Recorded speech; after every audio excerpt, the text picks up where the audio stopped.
लोकसभा चुनाव में India block की सहयोगी कांग्रेस और समाजवादी पार्टी ने गुरुवार को यूपी के गाजियाबाद में संयुक्त रूप से प्रेस कॉन्फ्रेंस की। इस दौरान कांग्रेस नेता राहुल गांधी और सपा अध्यक्ष अखिलेश यादव ने बीजेपी पर तीखा हमला बोला। राहुल गांधी से जब अमेठी छोड़ वायनाड से चुनाव लड़ने का सवाल किया गया तो उन्होंने तंज कसा और इसे बीजेपी वाला सवाल बताया। राहुल गांधी ने कहा कि प्रेस कॉन्फ्रेंस के दरमियान मुझे अंदाजा हो जाता है कि कुछ सवाल बीजेपी वाले होंगे, लेकिन मैं उन सवालों के भी जवाब देने के लिए तैयार हूं।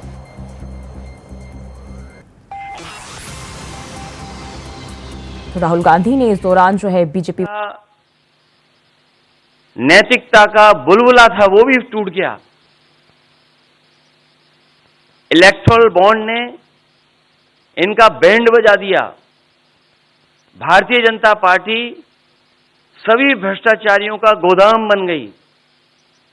न केवल भ्रष्टाचारियों को ले रहे हैं, बल्कि भ्रष्टाचारियों ने जो कमाया है उसको भी अपने साथ रख रहे हैं। जहां उत्तर प्रदेश देश का सबसे बड़ा प्रदेश है, डबल इंजन की सरकार में जो दावा करते रहे डबल इंजन, उनकी होर्डिंग देखिए आप कि अब डबल वहां पर नहीं दिखाई देते हैं, अकेले दिखाई दे रहे हैं।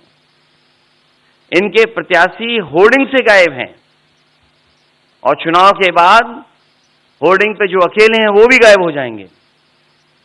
लोग तो गुजरात छोड़कर पीएम बनने के लिए बनारस आते हैं, आप वायनाड चले गए, तो क्या अमेठी या रायबरेली से आप लड़ेंगे? ये बीजेपी वाला क्वेश्चन है। ये पत्रकार का सवाल। पहले opening ball BJP question. Very good, शाबाश। और लखनऊ से प्रियम पाठक ब्यूरो चीफ हमारे साथ जुड़ गए। प्रियम, जिस तरीके से आज प्रेस कॉन्फ्रेंस में साफ तौर पर वायनाड और अमेठी वाले सवाल पर राहुल गांधी ने साफ तौर पर कहा है कि ये बीजेपी वाला सवाल है, क्या है अभी इस पर रुख और क्या कहेंगे आप? बिल्कुल, देखिए इस समय माहौल आप देखें तो पहले चरण का चुनाव होने जा रहा है। आज से प्रचार प्रसार भी थम जाएगा।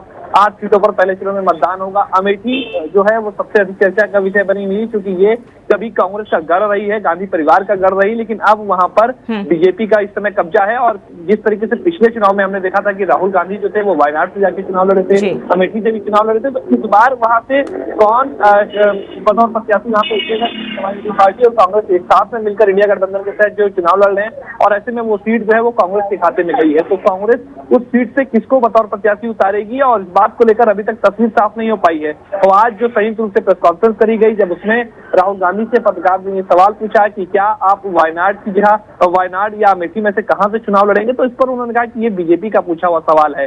तो कहीं ना कहीं कह सकते हैं कि गोल मोल जवाब जो है वो देते हुए राहुल गांधी नजर आया। और इसके अलावा उन्होंने कहा कि मैं इसका जवाब जरूर दूंगा, और उन्होंने कहा कि पार्टी का जो शीर्ष नेतृत्व है जो तय करेगा, जहां से वो कहेगा वहां से वो चुनाव लड़ेंगे। तो ऐसे में कह सकते हैं कि अभी भी अमेठी को लेकर जो तस्वीर है वो स्पष्ट नहीं हो पाई है कि कांग्रेस पार्टी अमेठी से किसको बतौर प्रत्याशी उतारने वाली है, क्योंकि माना जा रहा था जिस तरीके से गांधी परिवार का वहां पर एक बोलबाला रहा है, लंबे समय तक उनकी वो सीट रही है, पारंपरिक सीट कही जाती रही, लेकिन उसको पिछले चुनाव में जिस तरीके से बीजेपी ने अपने कब्जे में किया था, तो उसके बाद इसको लेकर जरूर जो है वो सवाल उठ रहे थे कि आखिर इस बार कौन जो है वह बतौर प्रत्याशी के तौर पर जो है वो मैदान में उतरेगा। तो अभी भी कह सकते हैं कि कांग्रेस पार्टी की तरफ से इस बात को लेकर स्पष्ट नहीं किया गया है कि अमेठी सीट से कांग्रेस पार्टी किसको बतौर प्रत्याशी वहां पे मैदान पे उतारने वाली है। देखना होगा कि जब इसकी आधिकारिक रूप से पुष्टि होती है, जब प्रत्याशी के नाम की घोषणा की जाती है, तो कौन वहां से कैंडिडेट उतरता है। सबसे अहम बात जो इसमें यह है कि राहुल गांधी का सीट से चुनाव लड़ना एक महज सिंपल चुनाव नहीं होगा, बल्कि वो एक सिंबल है और एक मैसेज के तौर पे होगा। अगर इस बात को जब तक सुनिश्चित नहीं होगा कि सीट कंफर्म है, और जब तक जीत सुनिश्चित नहीं होगी, तब तक जो है इस सीट से कह सकते हैं कि राहुल गांधी का चुनाव लड़ना काफी मुश्किल है। क्योंकि अगर उस सीट को वो हारते हैं तो केवल वो एक नंबर ऑफ सीट नहीं होगी, बल्कि एक प्रतीक्षा का सवाल होगी, और इस बात को राहुल गांधी और कांग्रेस भी बहुत अच्छे से जानती है। और लेकिन प्रियम, जिस तरीके से पीएम की होड़ में खड़े राहुल गांधी के लिए क्या अमेठी सीट से उन्हें निराशा की झलक दिख रही है?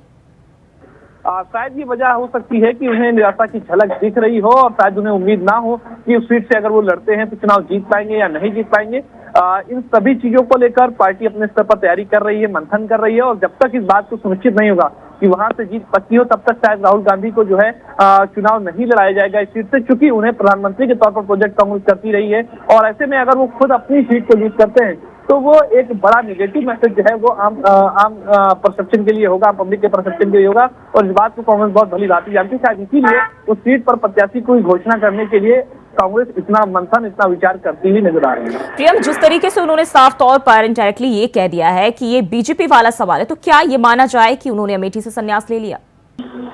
देखिए, इस बात को कहना है कि उन्होंने अमेठी से संन्यास लिया, ये शायद अभी थोड़ा सा जल्दबाजी होगी, क्योंकि शायद इस बात का इंतजार करना चाहिए कि आखिर वहां से कांग्रेस किसको बतौर प्रत्याशी मैदान पे उतार रही है। जिस तरीके से समीकरण हमने देखने को मिले हैं, कई ऐसी सीटें जहाँ पर बीजेपी ने भी अभी तक अपने कैंडिडेट्स की घोषणा नहीं करी है, तो कहीं ना कहीं पॉलिटिकल पार्टियां होती हैं, राजनीतिक फायदों के चक्कर में आखिरी बाल तक मैच को लेकर जाती हैं कि जहां पर उनको फायदा मिले। तो शायद ये वजह है कि अभी तक उस सीट को लेकर स्थिति जो है वो स्पष्ट नहीं की जा सकी है। और उसमें से कांग्रेस की अमेठी सीट भी एक शामिल है, जहां पर कांग्रेस अभी तक शायद अपने आप को या अपने स्टैंड क्लियर नहीं कर पा रही कि अमेठी सीट से किसको वो बतौर प्रत्याशी उतारने वाली है। उसके लिए पार्टी शायद मंथन कर रही है, उसमें देख रही है, गुणागणित सीट का समझा जा रहा है, उसके जरिए क्या पॉजिटिव हो सकता है, क्या नेगेटिव हो सकता है। और यही वजह है कि आप देखें तो अमेठी सीट पर अभी तक कांग्रेस ने अपने कैंडिडेट की घोषणा नहीं करी है। राहुल गांधी से भी जब इस सवाल पर पूछा गया तो वो भी गोलमोल जवाब देते हुए और बचते हुए इस सवाल से नजर आए। जी प्रियम, बहुत बहुत शुक्रिया आपका तमाम जानकारी के लिए।